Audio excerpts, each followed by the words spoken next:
was madness, a wild and reckless risk.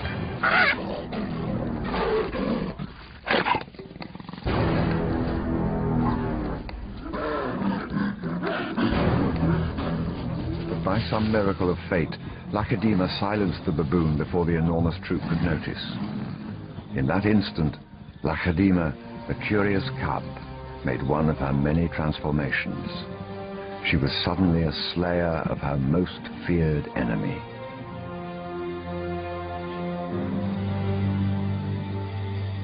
Quite suddenly, this already momentous kill took an amazing twist.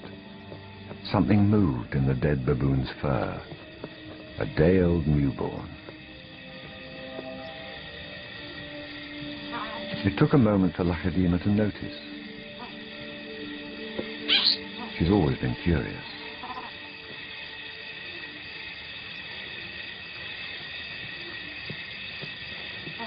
But instead of a swift bite to the neck, Lacedaemon stopped, then lay down with the baboon. She didn't know how to react.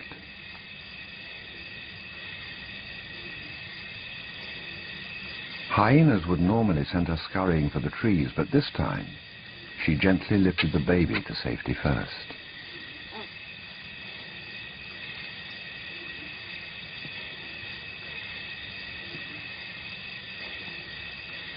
Only then did she return to confront the hyena. It was an aggressive defense, protecting the baby, not defending her kill.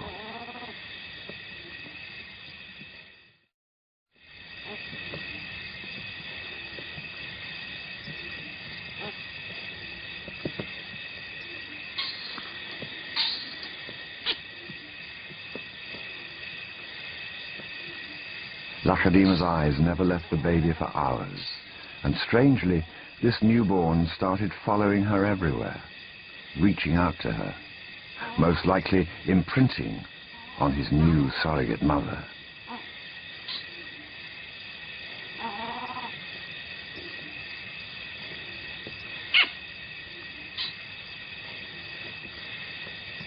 And Lacedaemon seemed to be caught up in her own internal conflict.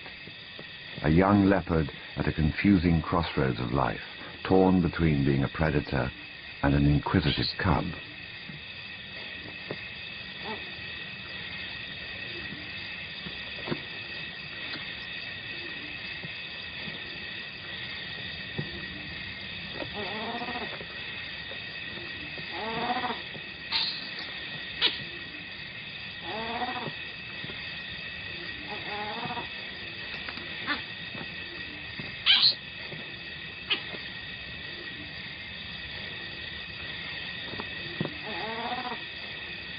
Perhaps something more maternal and compassionate started to grow within her at that moment.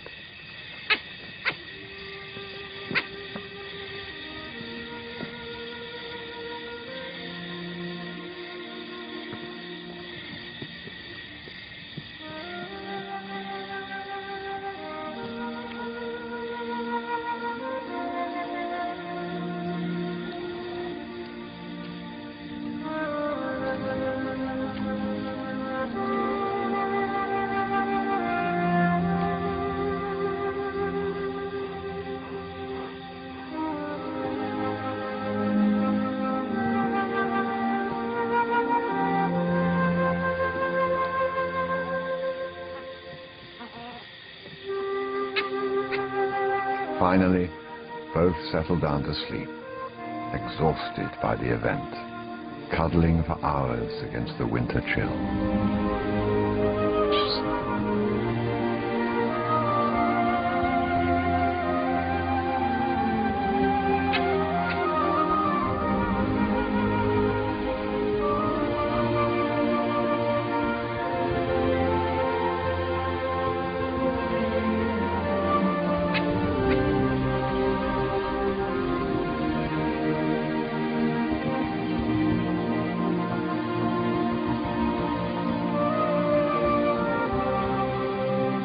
It was the cold that finally made the baby baboon go quiet, and Lacedaemon left the body to feed on the mother.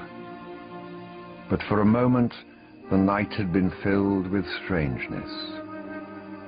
Africa is so good at divulging little secrets, just when we think that we know it all so well. There are many myths and legends dancing around these ancient forests, where the owls call your name and the distant hippos speak to the gods. Another layer of mystery was added. The night the leopard lay down with the baboon.